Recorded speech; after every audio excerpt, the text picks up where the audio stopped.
You're listening to the Options Insider Radio Network, the home of the Options Podcast. For more quality options programs, visit theoptionsinsider.com or search for Options Insider Radio Network in your podcast provider of choice. Listeners can also access all of our programming through our mobile app available in the iTunes and Google Play stores. Select programs are also available via live stream at mixlr.com/options-insider.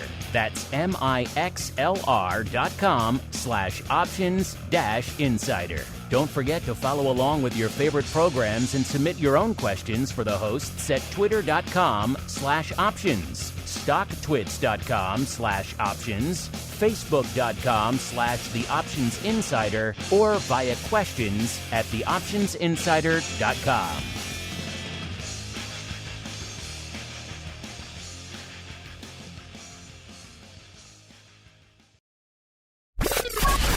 And now, it's time for the show that breaks down the options market from unusual activity alerts to market analysis, strategy overviews, listener questions, and much more. If it involves puts and calls, then our all-star panel will break it down. It's time to hit the Option Block with your host, Mark Longo from the Options Insider Media Group and co-hosts Uncle Mike Tusaw from St. Charles Wealth Management, Mark the Greasy Meatball Sebastian from OptionPit.com, Andrew the Rock Lobster Giovinazzi from OptionPit.com, and Henry the Flowmaster Schwartz from SIBO.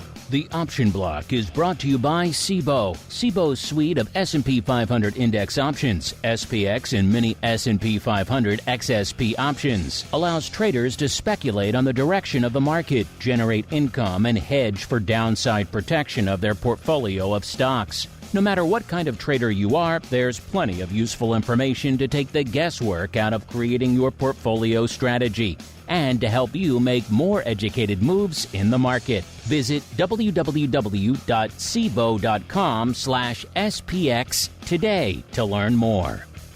The views expressed herein are those of the speakers and do not necessarily reflect the views of CBOE Global Markets Incorporated or any of its subsidiaries, collectively CBOE. The information provided is for general education and information purposes only. There are important risks associated with transacting in any of the CBOE products or any of the digital assets discussed here. Before engaging in any transactions in those products or digital assets, it is important for market participants to carefully review the disclosures and disclaimers contained at www.cboe.com/US_disclaimers.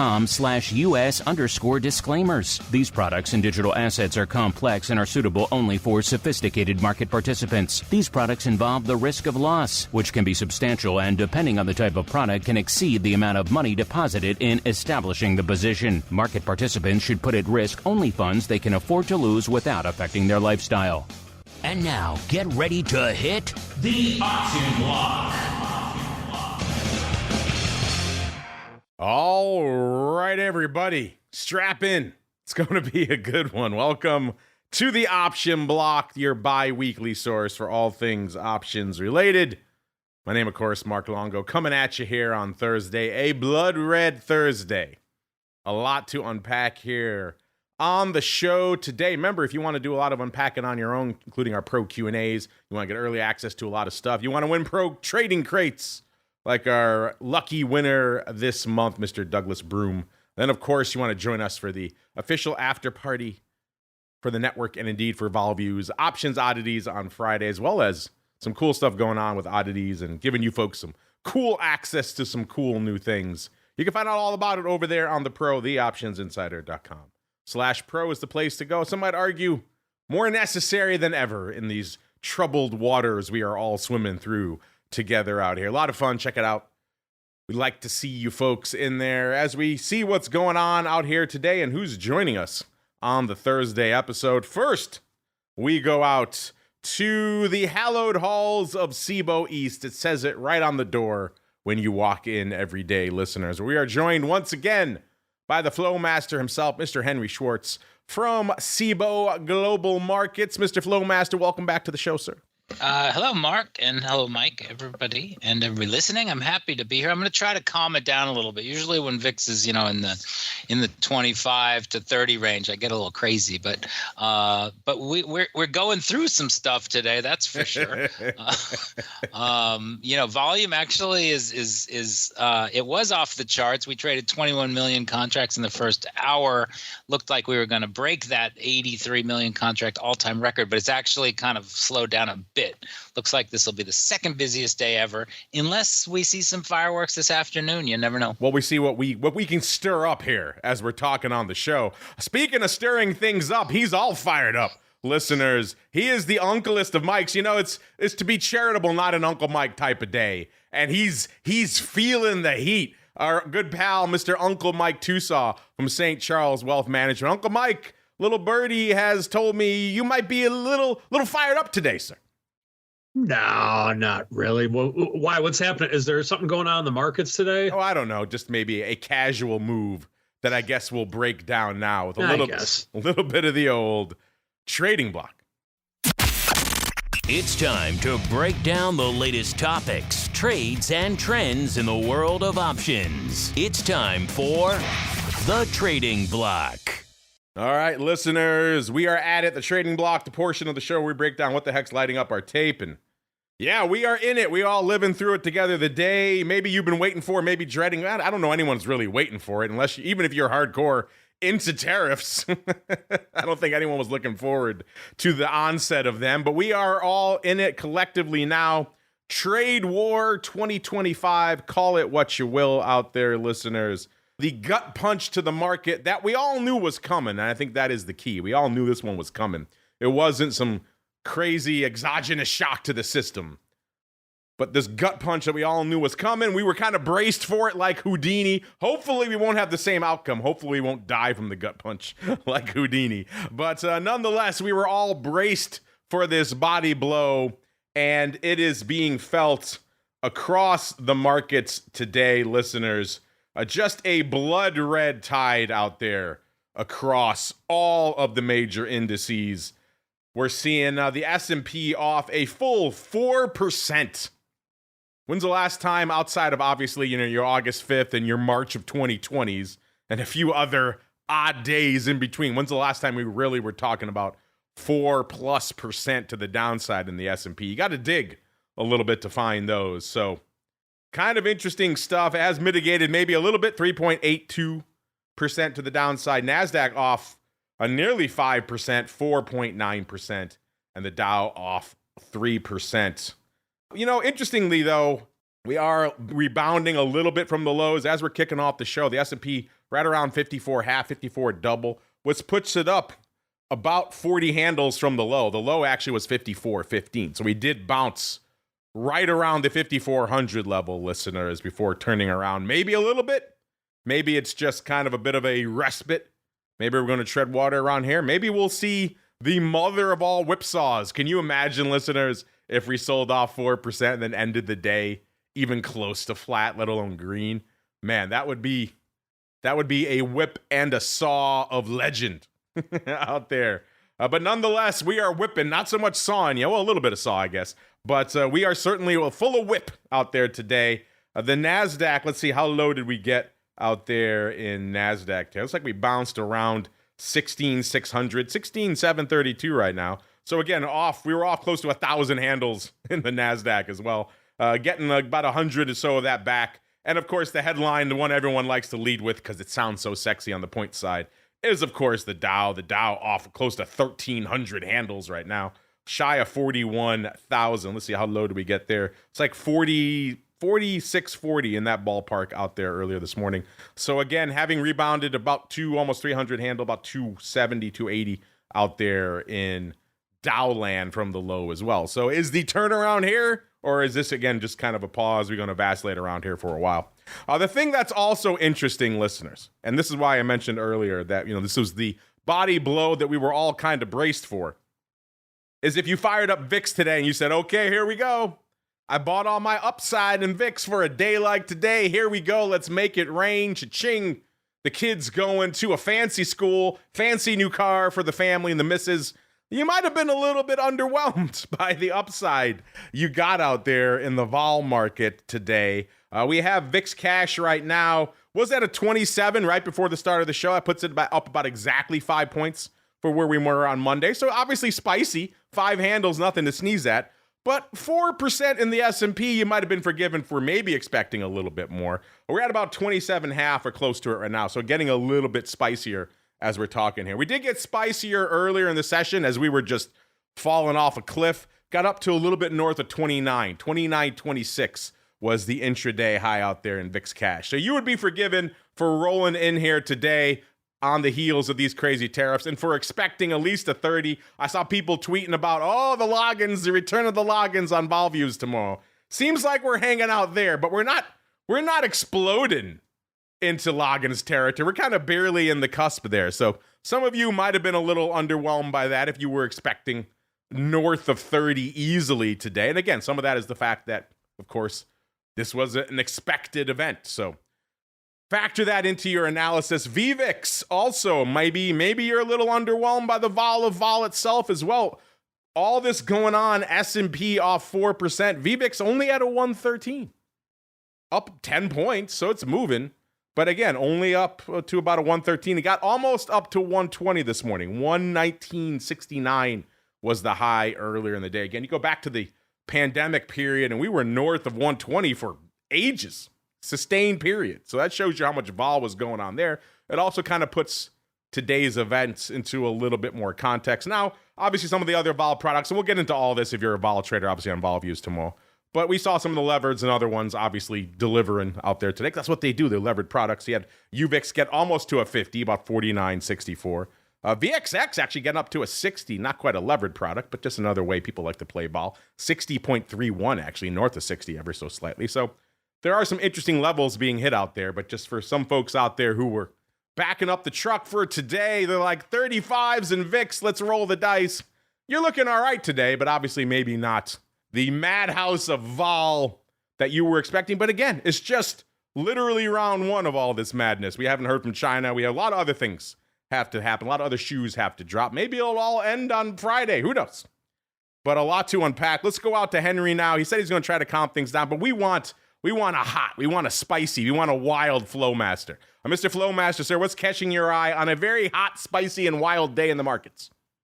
Well, this what they were calling it Liberation Day, right? Yesterday, this has been, people have been kind of bracing for it. It's funny. My colleague Ed Tom put out a note looking at the term structure of vol and looking at the short dated contracts, and the market really wasn't pricing in much of a Liberation Day bump. And in fact, and it was a funny one, right? Because Trump went on TV right after the close yesterday, and so you saw some pretty interesting trading, right? So basically, yesterday was not impacted. The market was actually, up a little bit yesterday, and then all the the daily SPX and cash settled index options expire, but you have the physically settled ETF dailies, that people trade as 0-day options that even though they had closed, you could basically exercise them or choose not to exercise them until 5 o'clock, depending on the brokers, the policy. So it's that whole contrary exercise feature of physically settled options came into play, and in a big way, right? We actually, it was kind of wild. I was watching the market through the speech, and first we ran up about 60 handles. We got as high as like 57.50. Okay, and right now we're down below 5,500 in the S&P futures. This is a huge move, and really interesting that kind of the market seemed to get it wrong for the initial bounce. All the coverage says this was worse than expected. I think there's a lot of people trying to unpack things, and there's plenty of I wouldn't say there's panic. There's a lot of consternation. I'm getting, texts from my relatives saying, please make it stop. What should I do here? And, when that happens, I usually take that as a sign to kind of buy a little bit of the dip. Remember, we agreed. You have to tell them to sell. We have to keep it going down. You can't tell them to all to buy. That's a secret only for us. That's right. So, there is, it's obviously, one of the biggest down days we've had.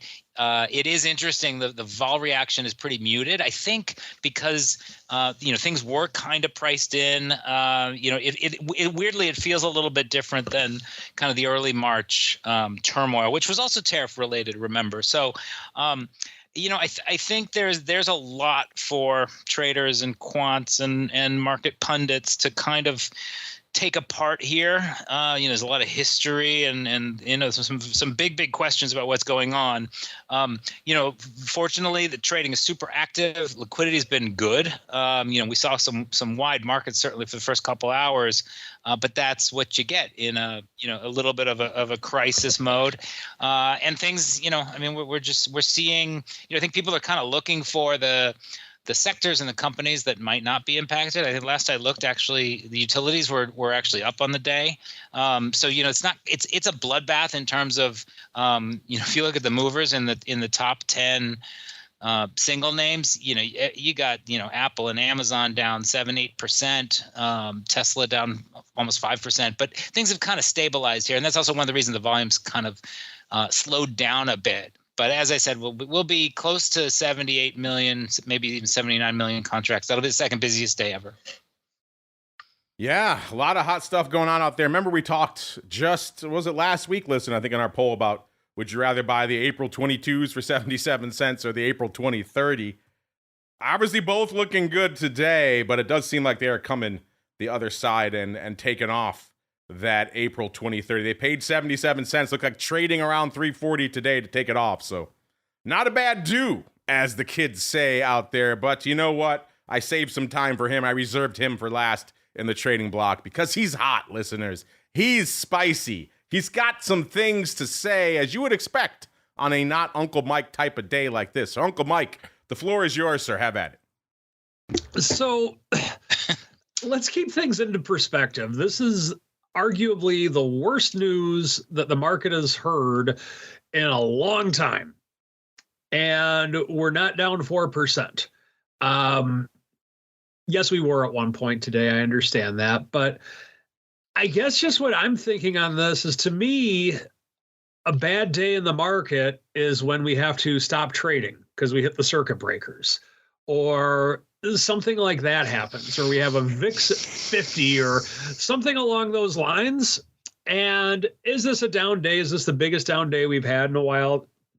No question about it. I think about when I was brand new to the business and I was working at Options Express, and we had a down day. It was like maybe 3%, something like that. And I just said in casual conversation, in front of Ned Bennett, one of the founders of Options Express, and the man who played a big part in bringing retail trading or option trading to the retail masses back when the dinosaurs roamed the earth when I first started in the business. He just looked at me kind of disgusted and said, "This isn't a down. I said, "The market's crashing today." And he looked at me and said, "This isn't a crash. 10%'s a crash." And so I thought about that, and I think, he's right. In that, is this a down day? Yes, 100%, no question. But let's keep this in perspective.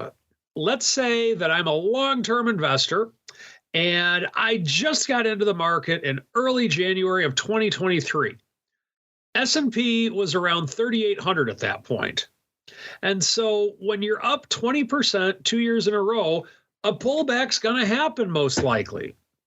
And so what's causing the pullback? Is it tariff related? I would say 100%. But the other thing that's causing the pullback that I think we need to really keep in perspective is that markets have been on fire for 2 years. And so, yes, we had the down year in 2022 and we gained it back in 2023. But if you just look at a 27-month chart and see the pullback with which we're getting, it's really not that much. We're down 7% on the year. And so, once again, I understand we're down. It's not pleasant. Now, we will likely have the option block factor that comes in, because whenever we're on this show, the market does go up a little bit during the hour, I've found through the years. Maybe not today, but we do have that. But let's keep things in perspective. I saw someone, I think it was Bloomberg today, and it just irritated me, the things with which he was saying. And before I get into this, this is not intended to be a pro-Trump rant. It's designed to be an anti-financial news media rant. Once again, not a pro-Trump rant, just an anti-news media rant. And so he's talking about how, oh, things are looking bad for Trump. Hey, it's going to be hard for Republicans to ever get elected again. And it is very doom and gloom. And so the thing that I want to point out is that this is number one, we don't have any major elections until the 2-year mark. We just had an election. So a lot can happen between now and then. He was also saying, oh, yeah, Trump, the Supreme Court justice definitely should have won Wisconsin because Trump won Wisconsin. I'm like, well, that's kind of a swing state that could have gone either way. But once again, I'm not trying to make this a pro-Trump rant. I'm trying to make this an anti-financial news media rant, because anyone that would just look at a simple 2-year chart of the S&P 500 will realize that we're really not that down that much. I think we somehow have this expectation now of 20% up markets every year. So that's my rant on the day. Keep it in perspective. Now, in terms of some other things that I'm seeing, we're getting rallies in the bond market. So we are getting a little bit of a flight to safety. The metals are down today, so we are getting money out of the metals, out of stocks, and into the bond market. And I know this is going to be shocking, but Bitcoin is down on the day today. So I just wanted to point that out for all of the crypto people. And so I know I'm typically a face, but when it comes to Bitcoin, I think I'm more of a heel. Anyway, that's what I'm seeing today. We'll see what happens.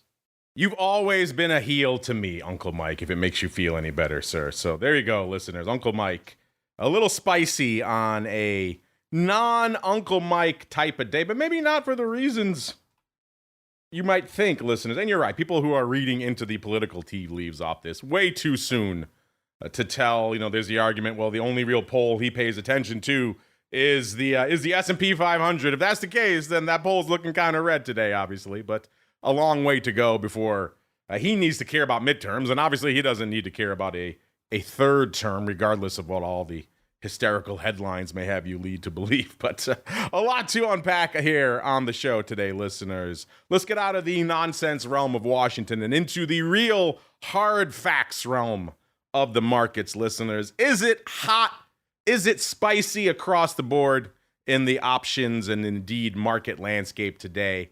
I don't think you need me to tell you that it is, but it is, listeners. So let's get into it.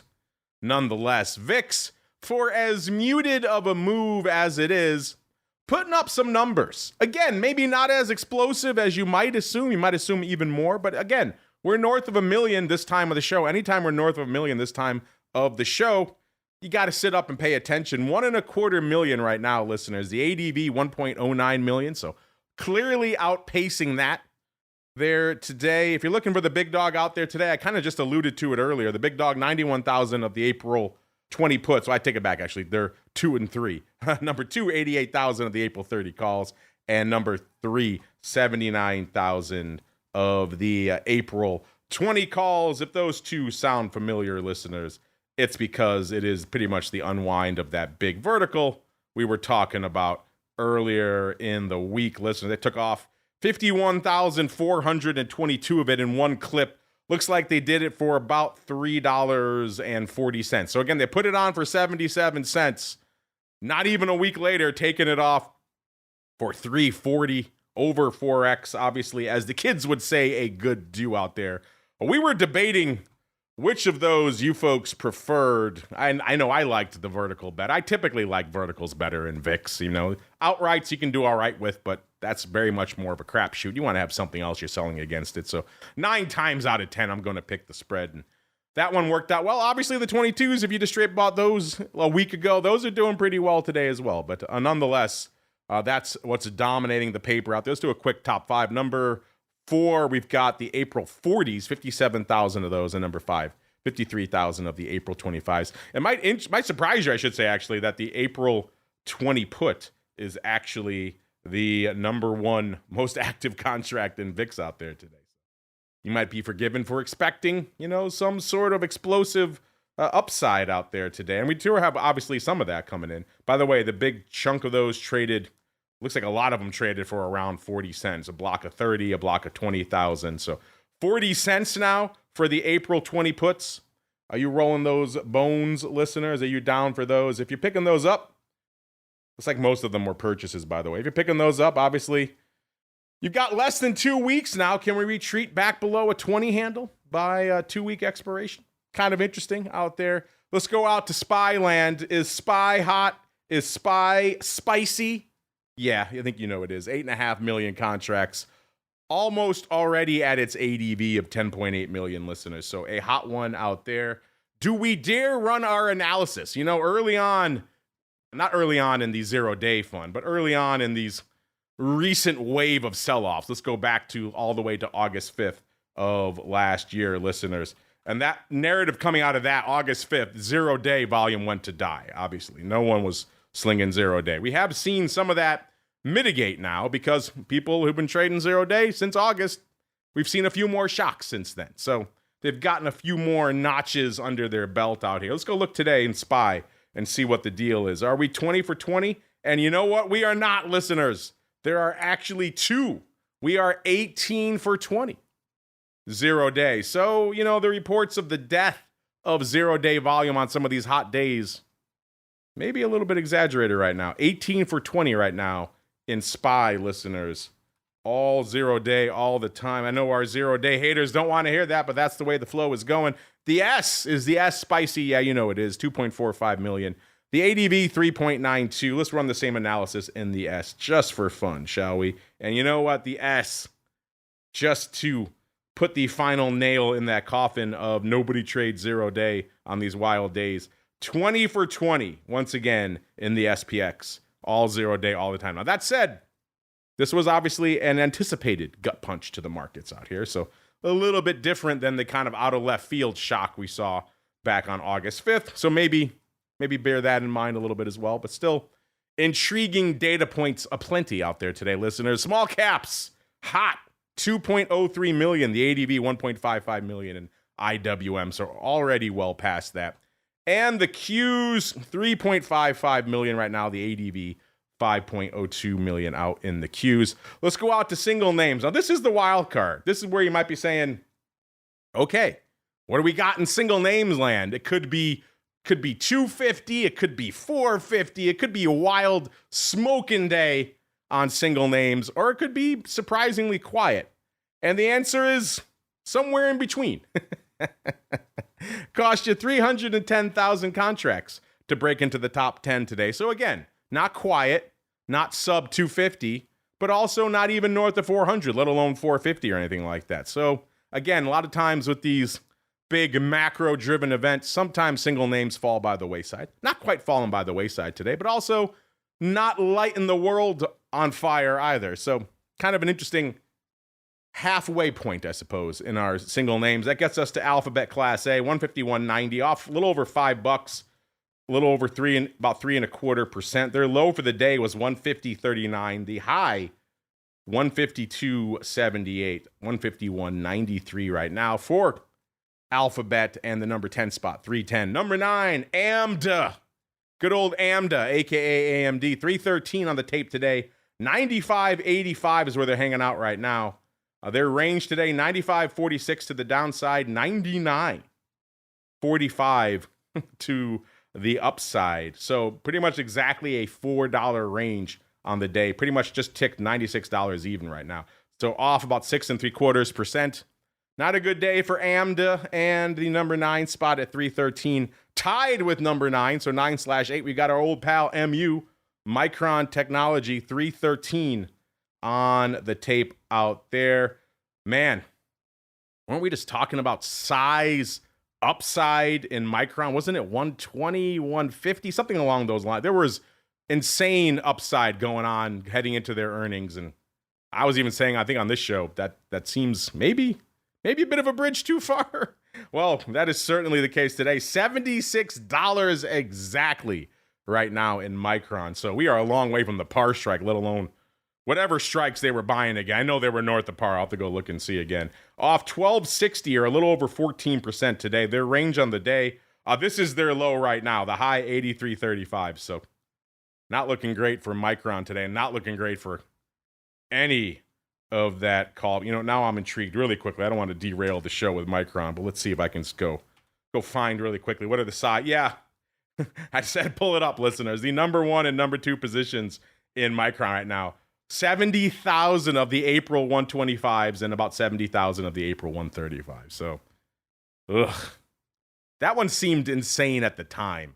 Now it just seems completely bonkers. But meh, wow. Yeah, talk about throwing capital out the door.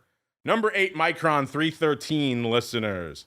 Number 7, Nike. This one obviously screwed the pooch on earnings, and they haven't really looked much better since. 57.13, off nearly $8 today, or about 12%. Their range on the day, 56.02 to the downside, 58.86, listeners, to the upside.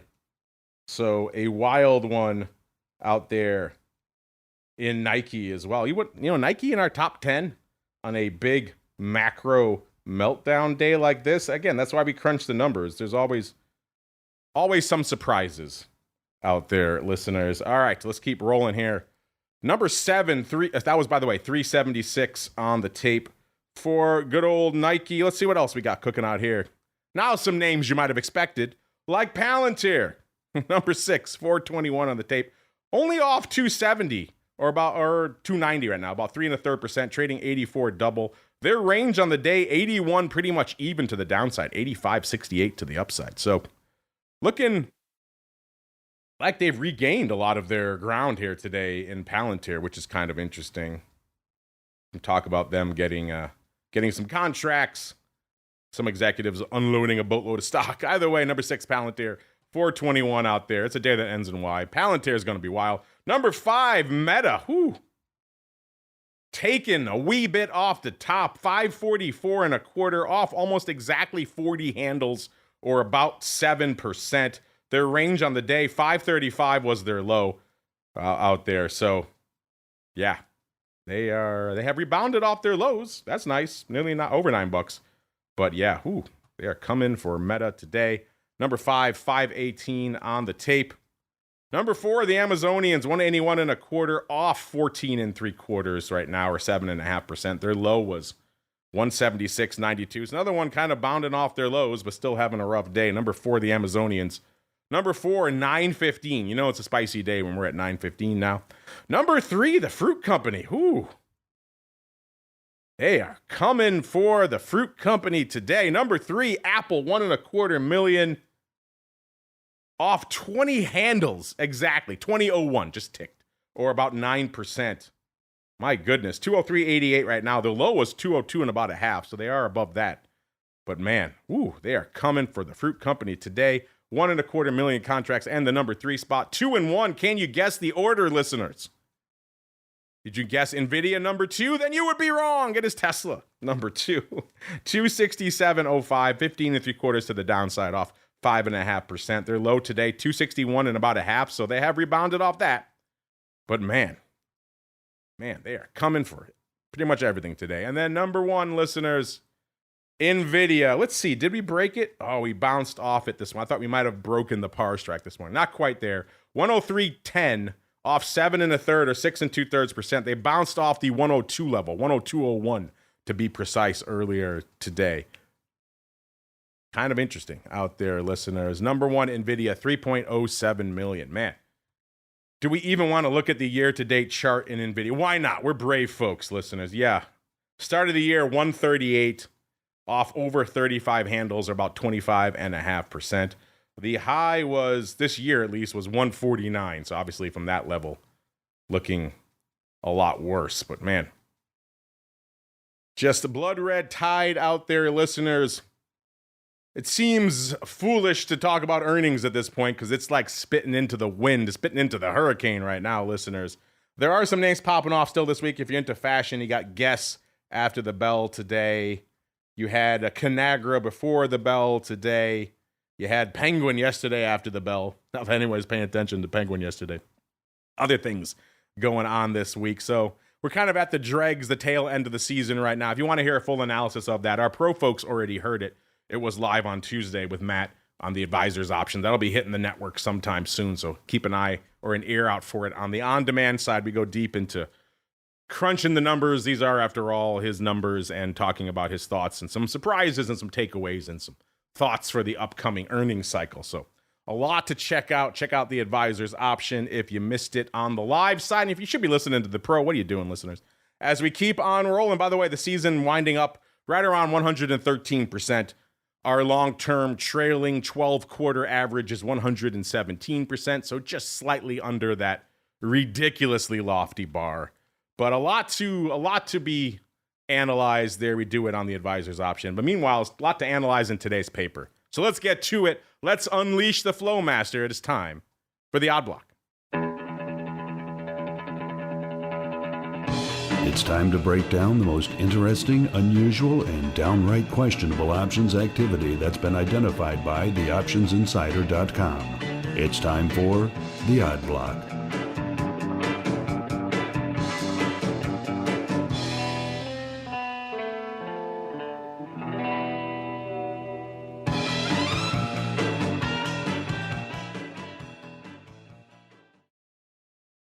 All right, listeners, let's get weird. Let's get wild.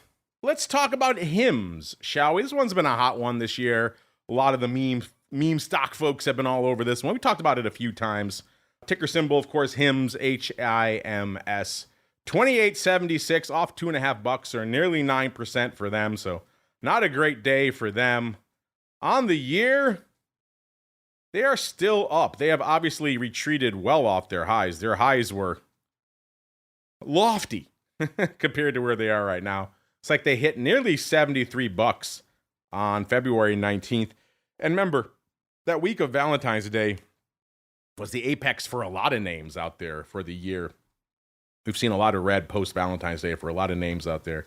But a year ago, the stock was $15.50. So the stock is up 13 1/3 still, or still 85%, even with today's 8% or $2.50 sell-off out there. So it's been kind of a wild run out there for HIMS. Of course, they make a lot of the, those the hair growth, weight loss, ED, all kinds of medications they kind of put out there for men and for women. They have a HERS, obviously, as well. So intriguing stuff out there. Mr. Flow Master, what caught your eye in HIMS today, sir? HIMS is an interesting name. We have talked about it before. I've been in and out of positions a little bit over time, and I remember they got a huge bump from when they announced they were going to carry some of the new generation weight loss drugs, and then they got pounded, I think, because something was prohibited. But what I noticed today actually was a slightly complicated trade. So stocks, like most of the stocks out there today, are down around 7%. But the option volume is a little bit heavy, and what actually jumped out at me was there's 4 2,000 lots on the tape, all printing basically kind of mid-market as a package right after lunch, and they did trade on the CBOS, which means that we have the open close data, which lets us actually clearly identify, even on mid-market trades, who the buyer or the seller was, customer or market maker or what. So in this case, the trade is a pretty simple one. It was the April 4th 25 puts and 32 calls, 2,000 of those each. Those expire tomorrow. Those traded, and then also something similar in the April 11th expiration, so a week out. The same strike on the calls, the 32, but this time it was the 23 puts. And so this package traded, and I had to go dig around to confirm. But what it is they're buying those April 23 puts and selling the calls. Okay, they're getting credit of around 52 cents on that, I think. And then the April 4th risk reversal or basically protective collar, that looks like that's closing from just a couple of weeks ago, and it was even entered in over a couple of days. So really all they're doing is saying these are going to expire tomorrow. This is a bearish position. Stock, as you said, is 28-ish, so it's in between those strikes. Basically both options currently look like they'll be worthless, and they want to keep that protection or that bearish trade on for another week. And it's not huge, but HIMS only trades 23 million shares a day. So 2,000 lot is it's a decent chunk in there. The average daily option volume is around 80,000 contracts. So just kind of a slightly funky because it traded as a 4-way, but a bearish odd block to me. A little bit of a risk reversal / collar action here in HIMS. Interesting stuff. Looks like some of our chatters, our pro members, have been trading HIMS, selling puts on the 28 strike, Mr. Flowmaster. So interesting. They might be sweating those a little bit. They bounced off the 28 handle this morning, listeners. So you might have been sweating earlier this morning. Seems like you're looking a little bit better now. But again, it is a whippy and sawy market. So intriguing stuff out there. Speaking of intriguing, Mr. Flowmaster, when I came into the show today, I have to admit I did not have Coca-Cola on my list of names to discuss today, but that's probably why it's on the list, because folks are looking for a safe harbor in these troubled waters. At the end of the day, how volatile can fizzy soda get, And also, even when things are bad, people are going to need their sugary and carbonated fix, perhaps, listeners. Is Coke, dare I say it, the new gold, the new flight to quality asset? It looks like it today. Gold. It's easy for me to say. Coke, $73, up $1 and 2/3 or 2 1/3%. They 52-week high of $73.95. They hit that today. I think that is an all-time high as well. So Buffett's primary holding, which I do believe he has pared some of that back. And you'll have to ask Mr.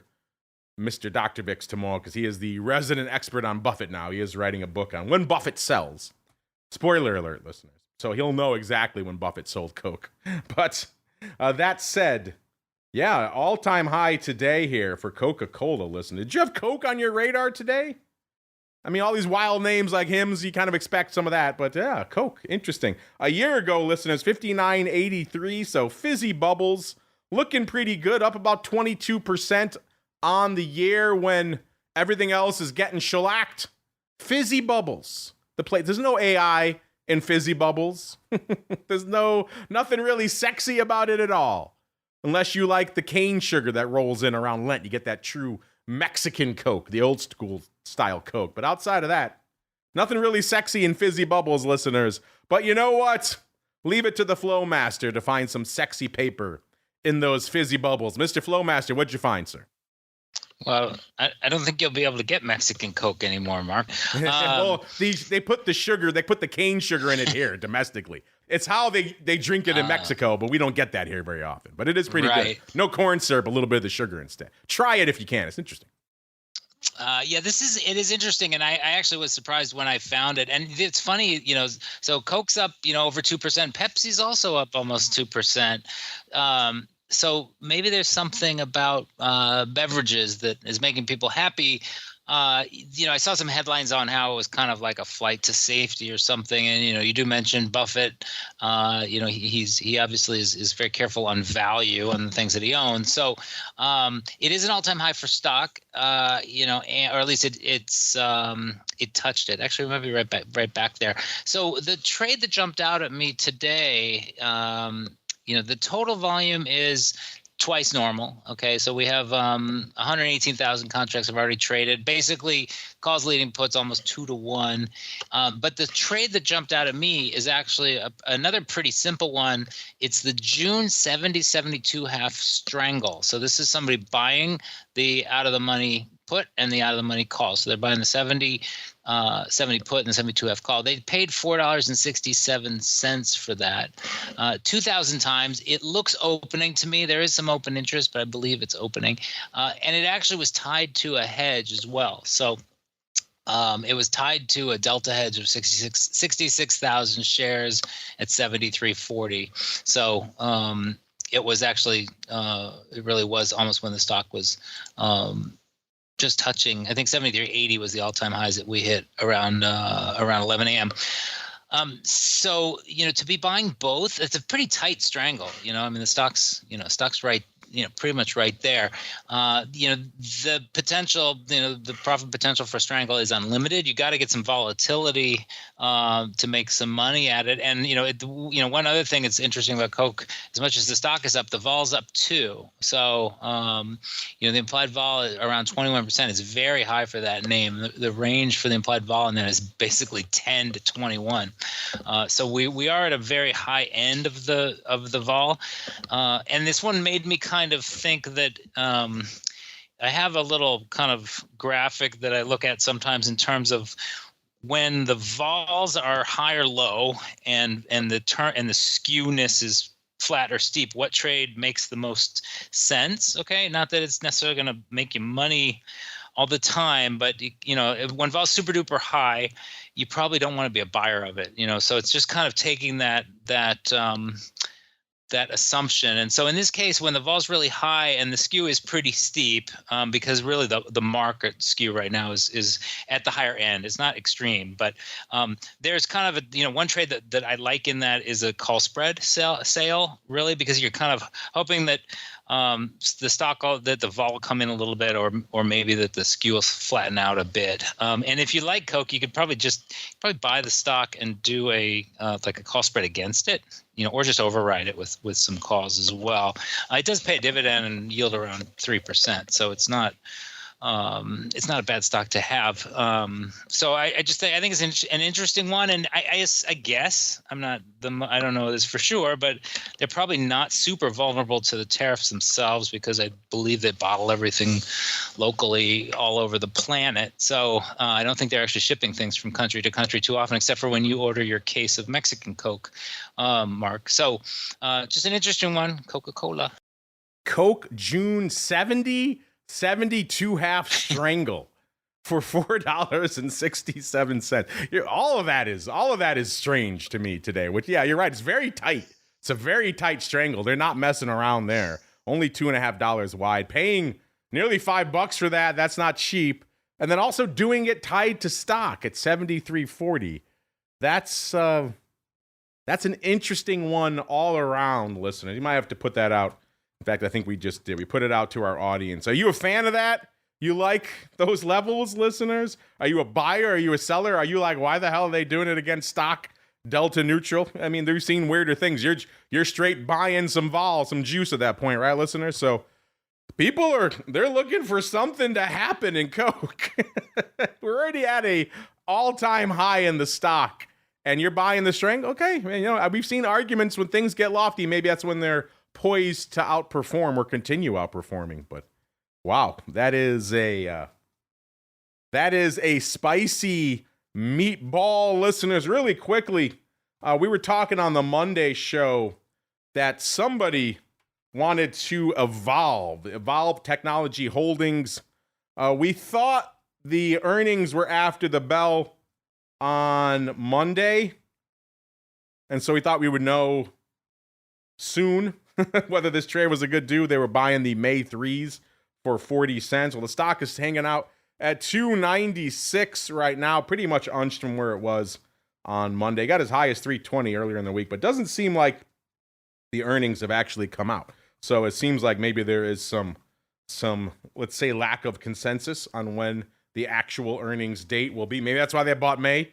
They didn't know. They were estimated after the bell yesterday. They're estimated after the bell today. I guess we'll find out. So listeners, we don't know yet whether those Evolve 3s are a good do, as the kids say. That said, they got up to $3.20 in the stock, so that they wanted to get the heck out of Dodge. They probably could.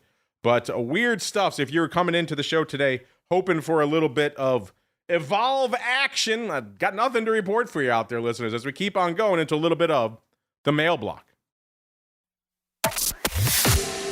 It's time to take your seat on the All-Star panel as we read your emails, tweets, Facebook messages, website comments, and much more. It's time for the Mail Block. Looks like I see our chat mentioning Goodyear. Yeah, we got some Goodyear flow, I think, as well. We'll get to that probably on Oddities on Friday, listeners. Let's go around the horn. Speaking of you folks, let's see what you folks have on the brain out there. They're actually in our chat. A lot of them talking about selling puts in Robinhood right now as well. Robinhood getting taken to the woodshed a little bit, as you might expect with everything out there. Off for a little over $4 or about 10%. Trading 38 double. They're low for the day, 37.44. So they have rebounded $1.11 from that, but still, obviously, not a great week here. And let's see, for so far year to date, actually, this brings Robinhood. They had rallied to $66 on, again, Valentine's Day. So they went from about almost exactly here all the way up to $66 and then pretty much right back down. So after today now, they are down on the year. They're actually down on the year in March, earlier in March as well. They got to, I guess, 35.63 before trying to rally again, got up to 48 and a third, and then right back down again to 38 and a half right now. So yeah, could be an interesting time if you are looking for a little bottom fishing, if you like that out there in Robinhood. But let's keep rolling here. Let's go out to the mail block. Our official questions of the week. We asked you on the Monday show. We said, hey, Palantir, April 60 puts traded in a massive block that morning for 70 cents. At that price, listeners, are you a buyer or are you a seller? Are you not interested at all? 44.1% of you said you wanted to sell them. These are actually the April expiring on the 25th, so a little bit longer term puts. 32.4% say you want to buy them. 23.5% say no Palantir for you, a little bit too spicy for you. 84.83 right now in Palantir. They got down to 81 today, so not quite threatening the 60 strike, but intriguing that it was so close. Only about 12% difference between buyers and sellers out there in those puts, which is kind of interesting. Speaking of your responses and some levels. Oh, by the way, right now, Mr. Flowmaster, half of you want to buy that Coke Strangle, and the other half of you are saying, why the hell they do it against stock? So kind of interesting out there, but our actual question of the week, listeners, is, this goes back to the Viceroy days on the show. We used to debate a lot about how cheap is too cheap of an underlying to trade options on. So we thought we would revisit that. Haven't talked about this in a little while. Quite simply, at what stock or underlying price do you cry out the heck with this? I'm just trading the stock or whatever underlying it is. And before I reveal the answer, by the way, one of our pro members invoking the Viceroy, Mr. Age of Del Aquarius, says he follows the Viceroy. $10 is the floor, and the lowest I've gone is doing the wheel trade with Ford. Mr. Uncle Mike, sir, as an professed acolyte of the Viceroy, I think we all are at the end of the day. What are your thoughts? How low will you go? And also, how low will our audience go? $10, $5, $2, or are they a bunch of no-limit wild men and women, sir? I mean, in reality, if I'm going to mess with a stock that cheap, what the heck? Do some calls on. I don't know. I would probably just buy the stock at $10 or below, honestly. Because, yeah. But I can't even think of a time. I couldn't even tell you the last time I bought a stock at that level. So I think it just depends on what you're looking to do. Any stocks at that level are kind of a gamble anyway. So if you're going to gamble, you might as well gamble hardcore, I guess. So yeah, I would say $10 on the stock side of it. Futures and futures options are, of course, a whole different ball game. But on the stock side of it, I would say $10. Yeah, futures, look at nat gas. It's been sub $3 for ages, and it puts up 1.5 million contracts a week. So people will trade options on a sub $10 future, that is for sure. But Mr. Flowmaster, what are your thoughts? Do you have a personal limit? And then where do you think our audience is lining up? $10, $5, $2, or no limit, sir? Well, I think that if you're looking at kind of some names with meme potential, and that is kind of we still see those every once in a while. I don't mind going down to $5 or even $4. I think that's still useful. As long as the quote width is not too bad in the options you're actually trading. One thing I'll mention on that Coke Strangle, they might have tied it just because it's a kind of a rough day in terms of markets. And usually when somebody ties something to the Delta hedge, they end up getting a tighter market from the upstairs broker. So maybe it saved them a dime or a nickel or a dime to do the stock with it. I mean, 70,000 shares of Coke are easy to trade in and out of. So that's probably what that was about. Yeah, it does help with the execution a little bit. In days like these, listeners, you could use all the help you can get out there. And if you're buying that strangle at the end of the day, you're looking for a big move regardless. So the stock leg doesn't change it too much. It is just kind of interesting to see that out there. Again, not a huge delta typically with the strangle as well, which is why it's not a ton of shares, but still interesting stuff out there. Let's see, what are our audience thinking, listeners, about what is your cutoff? And we got a little bit of a battle raging right now. Get out there at options. You can join the fray for yourselves, listeners.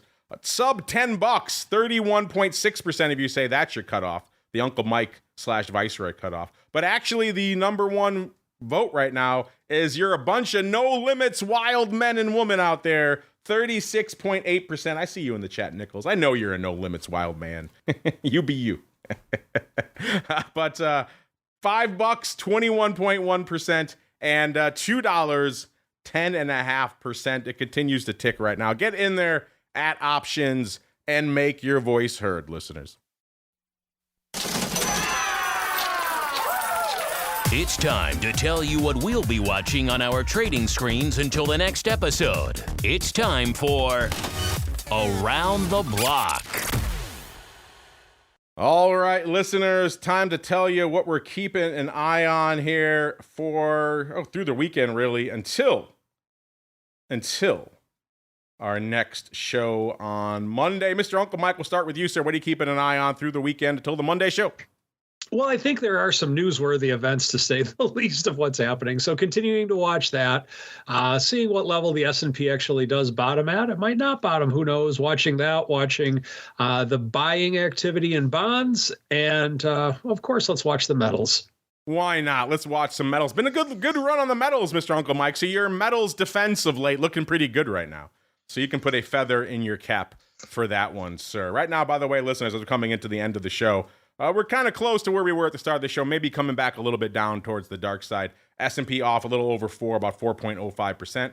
NASDAQ back off over 5, about 5.2%. The Dow off about 3.2%. And VIX cash still hanging out right around the 27.5 level out there. So coming back a little bit from where we were at the start of the show, but nothing crazy. Mr. Flowmaster, sir, what are you keeping an eye on till your next appearance next week? Well, this definitely, the story is macroeconomics. There's no real good earnings for about a week and a half or so. So, looking at the S&P, I agree with Mike. Where we bottom out, how Europe is performing versus the U.S. We put out some notes to reporters today, just in terms of what this. We've been kind of talking about some major kind of themes. One of them is, what we saw in the turnaround of U.S. performance versus the rest of the globe, especially Europe. That's a pretty significant change. European markets haven't done anything good in a decade or more, and now all of a sudden, year to date, you're looking at European markets, still up 4, 5, 6%. And U.S. markets year to date, we're not back down to that 10%, correction level. We're down about 7% on the year. So, interestingly, the S&P equal weighted index is nearly flat year to date, and we have options coming on that in about a month. So you'll be able to trade options on, I believe the ticker is SPW, which is the S&P 500, but it's equal weighted. And in this, currently it looks like that would have been a better index to be in this year.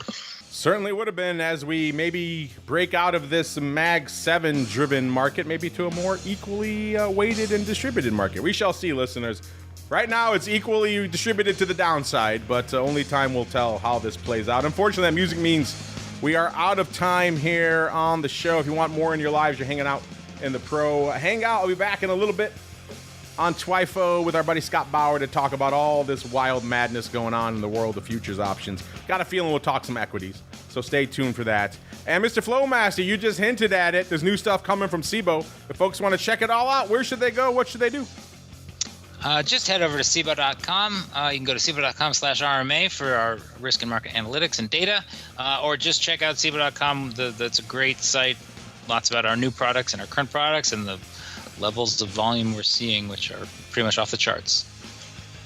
Yeah, if you like all this volume data Flowmaster's thrown at you all the time, check it out. SIBO.com/RMA is a good place to begin your journey. But from there, you can click through education. There's all kinds of info on the products you might want to trade, all kinds of stuff. You'll go down a rabbit hole, but it's a fun one. Kick it off over there, SIBO.com.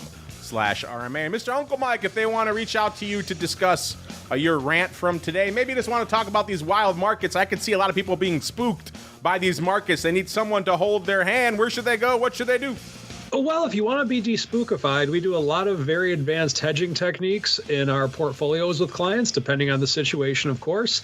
If you would like to learn more about that, check out my website, stcharleswealth.com, and sign up for an appointment with me. Would love to have a conversation with any of our listeners. Ooh, despookified. I like that. Get despookified. Reach out to Uncle Mike, stcharleswealth.com, the place to go to kick the tires and light the fires. Going to do it for us on the old OB. Back again in a little bit to talk the wild madness that is futures options. Then back again tomorrow. I got a feeling you're going to want to tune in for a little bit of vol views tomorrow. I got a feeling we'll probably be having our special guest of the logins. Some folks out there just want us to have the logins every episode regardless. We can't do that. We need some logins integrity. But that said, I have a feeling we'll have a special guest tomorrow. So tune in. It's going to be a good time. A lot of vol to be discussed this week, as you might imagine. And the week isn't even over yet. Got a whole other rest of the session today. And then, of course, who knows? All kinds of wild stuff pops off during Vol Views. Then we're back again on Monday. Can the Rock Lobster get himself another point? He's starting to do well in the trivia contest. Will the market still be here on Monday? I guess we'll all find out as we head on into the Monday episode of the Option Block. Stay safe out there, everybody.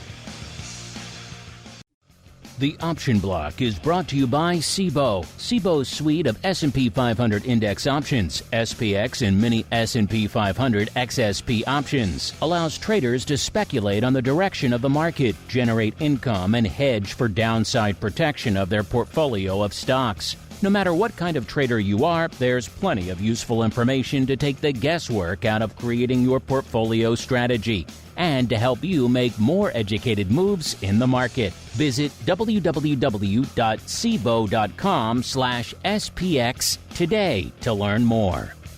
The views expressed herein are those of the speakers and do not necessarily reflect the views of CBOE Global Markets Incorporated or any of its subsidiaries, collectively CBOE. The information provided is for general education and information purposes only. There are important risks associated with transacting in any of the CBOE products or any of the digital assets discussed here. Before engaging in any transactions in those products or digital assets, it is important for market participants to carefully review the disclosures and disclaimers contained at www.cboe.com/US_disclaimers. These products and digital assets are complex and are suitable only for sophisticated market participants. These products involve the risk of loss, which can be substantial and, depending on the type of product, can exceed the amount of money deposited in establishing the position. Market participants should put at risk only funds they can afford to lose without affecting their lifestyle.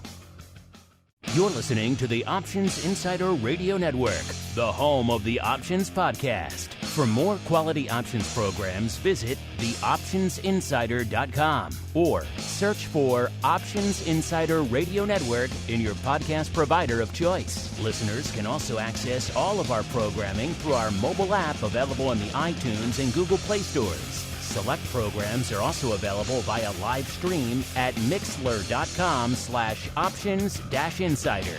That's mixlr.com/options-insider. Don't forget to follow along with your favorite programs and submit your own questions for the hosts at twitter.com/options, stocktwits.com/options, facebook.com/theoptionsinsider, or via questions at theoptionsinsider.com.